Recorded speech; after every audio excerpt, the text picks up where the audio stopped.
الحمد لله وكفى وسلام على عباده الذين اصطفى বাংলাদেশ প্রতিষ্ঠিত হয়েছে ন্যায়কে প্রতিষ্ঠিত করা, অন্যায়কে ধ্বংস করা, ন্যায়ের পক্ষে অন্যায় প্রতিবাদ। আর আপনারা জানেন ইসলামী আন্দোলন বাংলাদেশ প্রতিষ্ঠা থেকে শুরু করে আল্লাহ রহমতে ন্যায়ের পক্ষে অন্যায় প্রতিবাদী আলহামদুলিল্লাহ আমাদের সাধ্যাশক্তি অনুযায়ী আমরা চেষ্টা করে যাচ্ছি।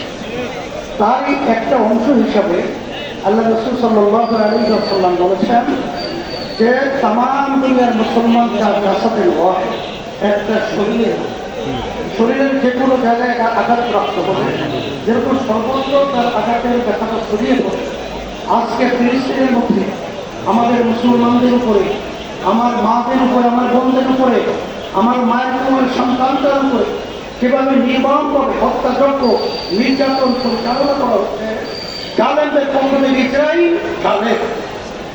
আজকে আশ্চর্য সবচেয়ে বড় হলো যে আজকে আমেরিকা বিভিন্ন সময়ে বিভিন্ন ভালো ভালো মুখরোচক বিভিন্ন স্লোগান কথার মাধ্যমে শান্তি নেবে, মানবতা পক্ষে বিভিন্ন ধরনের বক্তব্য দ্বারা সম্পূর্ণ ধোঁকাবাজি মানুষকে ধোঁকার মধ্যে ফেলিয়ে আসলে মূলত ওরাই হলো মূলত সবচেয়ে বড় জালেম, ওরাই হলো সবচেয়ে বড় মানবতা। হয় আমাদের বাংলাদেশ সরকার উপরে তো দেখি ফিলিস্তিনের পক্ষে সুখ ছাপাই যাচ্ছে, কিন্তু যেই বাংলাদেশের পাসপোর্টের মধ্যে যেখানে ইসরায়েলি আপনার আপনার ভিসা যেটা উঠানো ছিল বর্তমান সরকার, সেই আবার আমাদের পাসপোর্টের ভিতরে ইসরায়েলকে বৈধতা দেওয়ার জন্য আজকে বাংলাদেশের বর্তমান সরকার সেই ভিসা নীতি চালু করা বিভিন্ন ধরনের সিদ্ধান্ত গ্রহণ করেছে। আমরা বলবো এই সরকার ধন্যবাদ, মুখে একটা তার ভিতরে কাজ আমাদের সংগ্রাম করতে হবে। এই বাতিলদের গ্রুপের প্রচলনে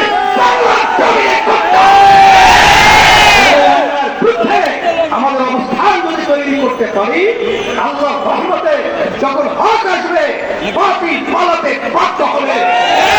বাংলাদেশের সরকারের বিভিন্ন কার্যক্রম আমরা দেখলে আমাদের হাসি আছে।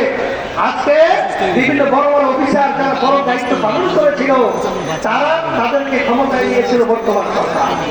আজকে কোন ছাত্রের ব্যাপারে করছে তা জানি না, আজকে তারা আবার দুর্নীতির বিরুদ্ধে তাদের দুর্নীতি সামনে নিয়ে এসে তাদেরকে বিতর্কিত করে আবার মুখরোচক একটা জনগণকে সান্ত্বনা দেওয়ার জন্য বিভিন্ন প্রক্রিয়া শুরু করেছে। আপনি আগে জানতেন না যে যে আগেও দুর্নীতিবাদ সে ক্ষমতায় গেলে দুর্নীতি করবে।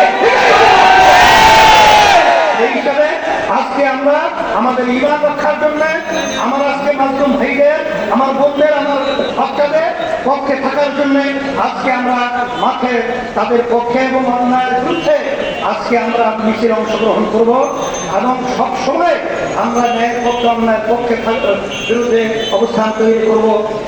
এবং ইসরায়েলি পণ্য আমরা এটা বর্জন করব এবং যারাই নাকি ইসলাম মুসলমানদের বিরুদ্ধে, মানবতার বিরুদ্ধে, তাদের সকলের পণ্যই আমরা বর্জন করব এবং ওদেরকে আর্থিকভাবে আমরা সহযোগিতা করবো।